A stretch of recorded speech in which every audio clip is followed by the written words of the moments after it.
Eh bien, nous continuons notre parcours dans la doctrine sociale de l'Église. Vous vous souvenez que nous avons d'abord vu un peu les principes fondamentaux de la doctrine sociale de l'Église, avec ce qui concerne la personne humaine. Et puis, dans un deuxième temps, dans une vidéo, je vous avais parlé du bien commun. Puis ensuite, ensemble, nous avons vu ce qui concerne le libéralisme. Et aujourd'hui, je voudrais vous parler de trois autres principes très importants, notamment un des trois qui est encore... Enfin, je veux dire, les trois sont importants. Il s'agit du principe de subsidiarité, de participation et de solidarité. Alors, on va commencer par le principe de subsidiarité. C'est l'un des principes les plus originaux, sans doute, de la doctrine sociale de l'Église. Et pour comprendre ce principe, alors je vais encore faire des rappels, mais l'âme de l'enseignement, hein, c'est la répétition.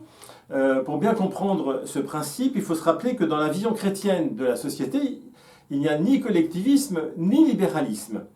La société n'est pas composée d'un côté d'une multitude d'individus séparés les uns des autres et de l'autre côté de l'État qui régulerait plutôt ces relations au mieux entre les individus. La vision chrétienne de la société est fondée sur les personnes, sur les familles qui sont les cellules de base de la société, et sur la multitude de ce qu'on appelle les corps intermédiaires, ou ce que la doctrine sociale de l'Église appelle aussi les sociétés intermédiaires, qui se situent entre les familles et l'État. Et voici ce que dit le Compendium. Donc vous vous souvenez du Compendium, hein, c'est pas le petit livre rouge, mais c'est le petit livre vert de l'Église catholique. Au numéro 185, il est impossible de promouvoir la dignité de la personne si ce n'est en prenant soin de la famille, des groupes, des associations, des réalités locales, bref, de toutes les expressions associatives de type économique, social, culturel, sportif, récréatif, professionnel, politique, auxquelles les personnes donnent spontanément vie et qui rendent possible leur croissance sociale effective. Et le Compendium ajoute, tel est le cas de la société civile. Finalement, c'est la société civile. Et c'est dans ce cadre de la société civile que le Compendium va parler du principe de subsidiarité, qu'on peut résumer ainsi. 1.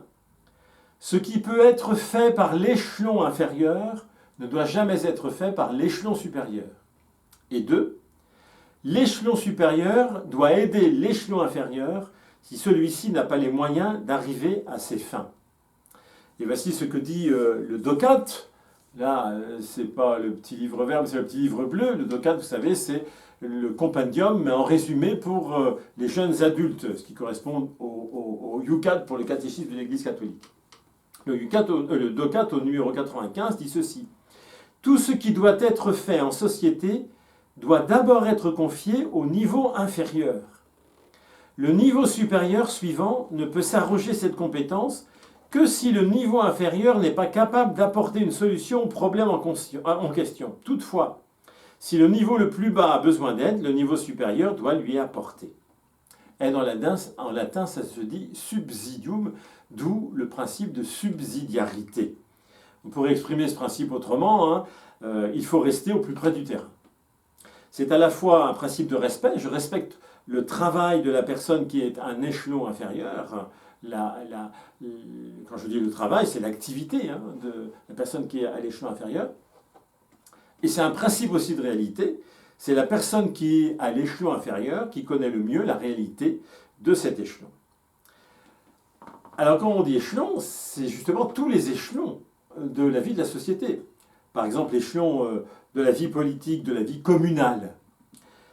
Le niveau supérieur, c'est-à-dire l'échelon de la communauté de communes, ne doit pas faire ce que l'échelon inférieur, c'est-à-dire la commune, peut faire.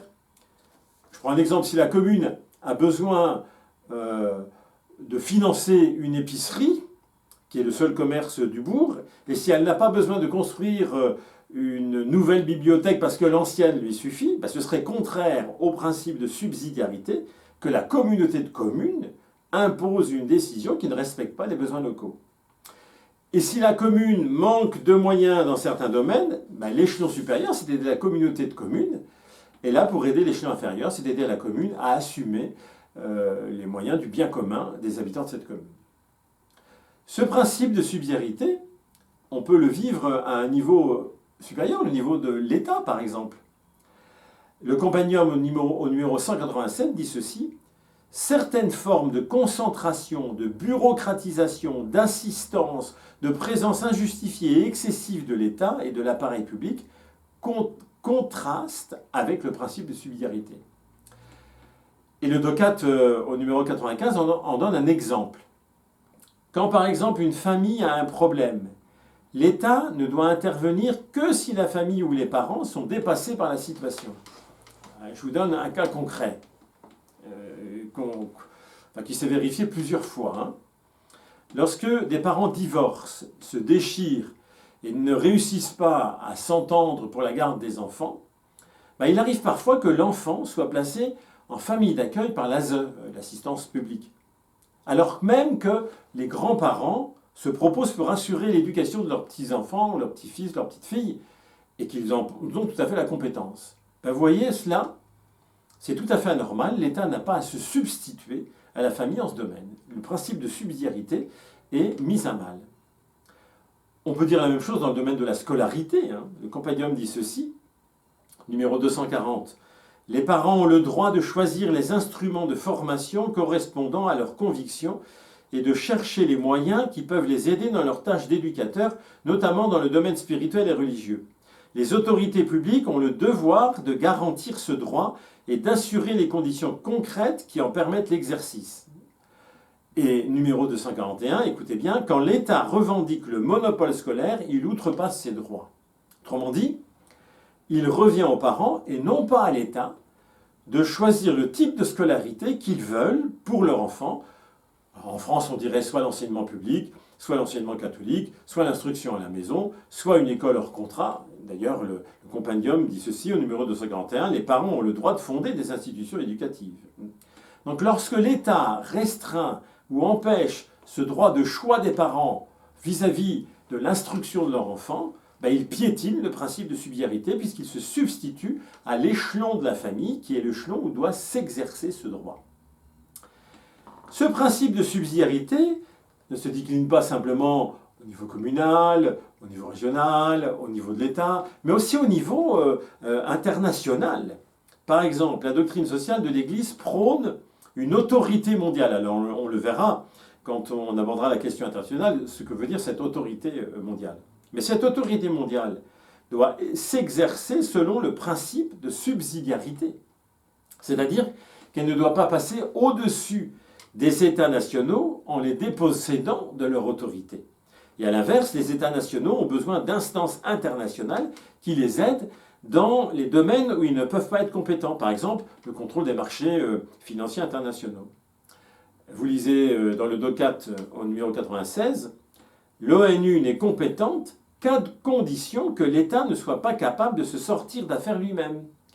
Cela vaut également dans les relations entre les États européens et la Commission européenne. Vous voyez, quand la Commission européenne achète pour des milliards de doses de vaccins qui restent sur les bras des États qui n'ont rien demandé et qui doivent payer, eh bien, c'est le principe de subsidiarité qui est bafoué.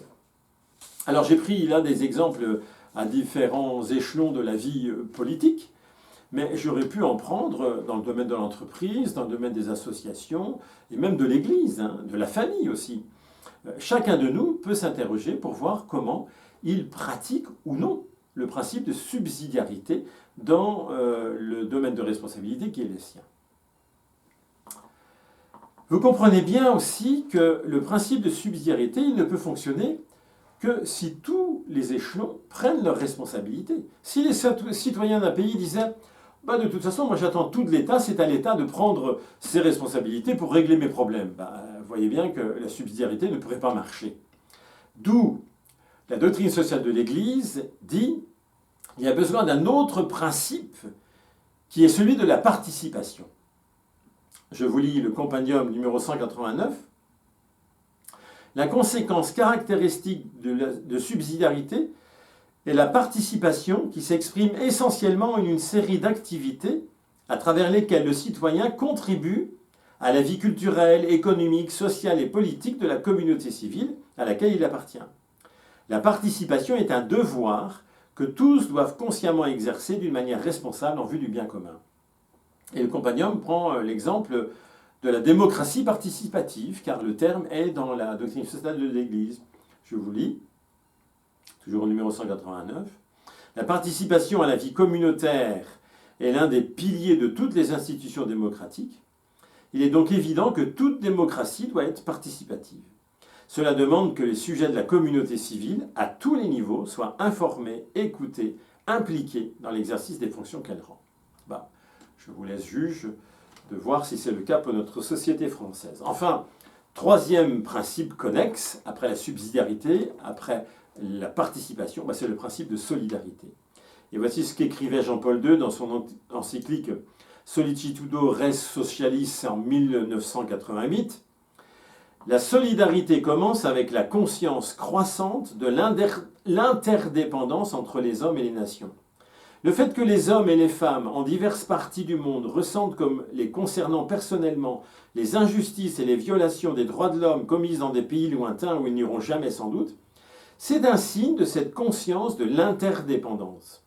Quand l'interdépendance est ainsi reconnue, la réponse correspondante comme attitude morale et sociale et comme vertu, c'est la solidarité. Vous voyez, on commence par prendre conscience de cette interdépendance. Là, Jean-Paul II en parlait au niveau international, mais on peut le dire là aussi dans tous les échelons, y compris dans l'échelon de la vie d'un pays, la vie d'une société, la vie d'une association, etc. Cette solidarité, alors là je cite le Compendium numéro 193, n'est pas un sentiment de tendre compassion ou d'attendrissement superficiel pour des maux subis par des millions de personnes proches ou lointaines. Au contraire, c'est la détermination ferme et persévérante de travailler pour le bien commun, c'est-à-dire pour le bien de tous et de chacun, parce que tous nous sommes vraiment responsables de tous. Vous voyez, le principe de solidarité, c'est le principe de responsabilité de tous à l'égard de tous.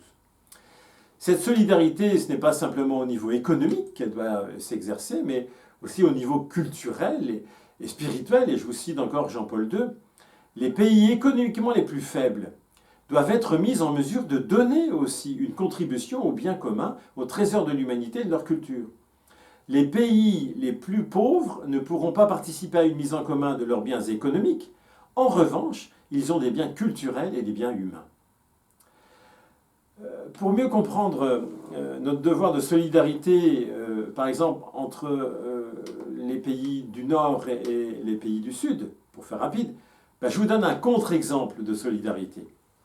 C'est celui du contrôle des ressources naturelles par les pays du Nord sur les pays du Sud. On sait comment certains grands groupes, avec le soutien d'États occidentaux et aussi le soutien des pouvoirs locaux corrompus, maintiennent le contrôle sur les réserves des ressources naturelles sans que les pays possesseurs de ces ressources aient accès au savoir et aux technologies qui leur permettraient d'exploiter eux-mêmes ces ressources à leur propre profit et au profit du bien commun de leur société et des autres pays aussi. Mais c'est à cet échelon-là, d'une certaine manière, que ça doit se vivre. Vous voyez bien qu'il y a un lien entre la solidarité et la subsidiarité. Voilà. Qu'est-ce que l'on peut faire ?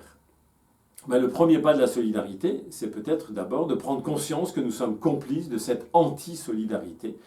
Par exemple, nous continuons, moi le premier, à utiliser nos smartphones, alors que nos smartphones marchent grâce aux métaux rares extraits des mines du Congo, qui sont extraits dans des conditions déplorables, notamment par des enfants.